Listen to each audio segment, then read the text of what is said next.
आपकी आवाज में आज बात होगी विपक्ष की।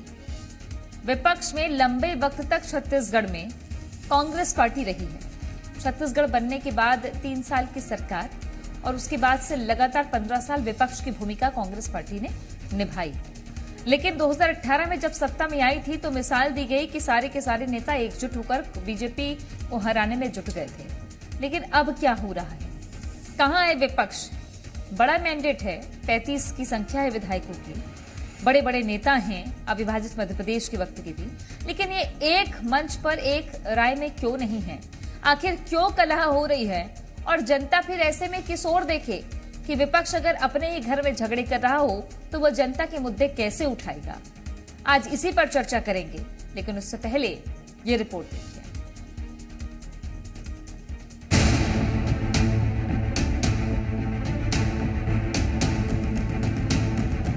कांग्रेस पार्टी ने 2013 के बाद विपक्ष की एकता की ऐसी मिसाल दी थी कि आज तक 2018 की जीत के चर्चे हैं, लेकिन खत्म नहीं होती। वो बात यह है, कांग्रेस में कलह परमानेंट है। हाल ही में निकाय चुनाव के दौरान कांग्रेस की कलह खुलकर सामने आई। सियासी गलियारों में चर्चा है, पीसीसी चीफ दीपक बैज ने निकाय चुनाव में टिकट बांटने में मनमानी की, जिसकी वजह से हार हुई। तो भगत इस बात को नकार रहे हैं। पूर्व मंत्री अमरजीत भगत कह रहे हैं बैज अकेले जिम्मेदार नहीं है, बल्कि सभी ने मिलकर टिकट बांटी। ये हार सभी की है।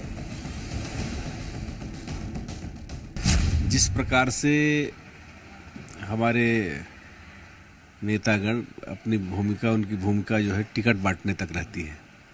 टिकट बांटने में जैसे भूमिका अदा करते हैं, परिणाम के बाद भी उसका जो परिणाम आता है उसको स्वीकार करना चाहिए। अब टिकट बांटते समय तो सब मिल करके बांटते हैं और परिणाम आता है तो किसी एक के सिर पे थोपने की कोशिश, तो ये ठीक नहीं। देखिए, कांग्रेस के नेताओं के झगड़ों का खामियाजा छत्तीसगढ़ की जनता ने बुरी तरह से भोगा है। 5 साल सरकार रही, तब भी आपस में लड़ते रहे और छत्तीसगढ़ की दुर्दशा इन्होंने कर दी। आपस में लड़ लड़ के और आज भी लड़ रहे हैं। ये पहली बार नहीं है जब अमरजीत भगत ने ऐसा कुछ कहा हो।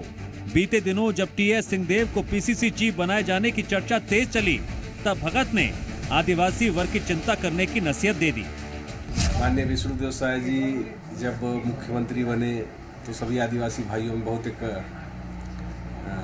आस जगा था कि इस वर्ग के लिए अच्छा काम होगा, प्रदेश के लिए अच्छा काम होगा, लेकिन बहुत संतोषजनक नहीं रहा। और चुनाव की तैयारी में भी मुझे लगता है कि भारतीय जनता पार्टी पिछड़ रही थी।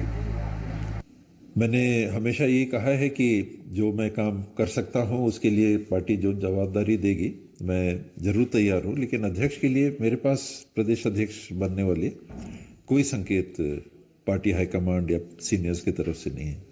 2018 में हमारे पास एक अच्छा उदाहरण है कि जब सब मिलके हम लोग लड़े थे और बहुत अच्छे परिणाम आए थे, तो उसी को आधार मान के उसी प्रकार की योजना बना के हम सबको लड़ना चाहिए। इधर टीएस सिंहदेव कहते नजर आए, उन्हें अभी जानकारी नहीं पीसीसी चीफ बनाया जा रहा है। उन्होंने ये भी इशारा किया, उनकी चर्चा ज्यादा होती है तो शायद उनको नुकसान होता है। इधर नेता प्रतिपक्ष चरणदास महंत के बयान भी कांग्रेस की एकता को खतरे में डालने वाले साबित किए जा रहे हैं।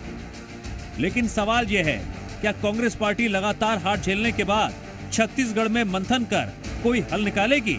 क्योंकि अभी 3.5 साल से ज्यादा वक्त तक कांग्रेस को खुद को मजबूत विपक्ष साबित करना बाकी है। ब्यूरो रिपोर्ट, जी मीडिया।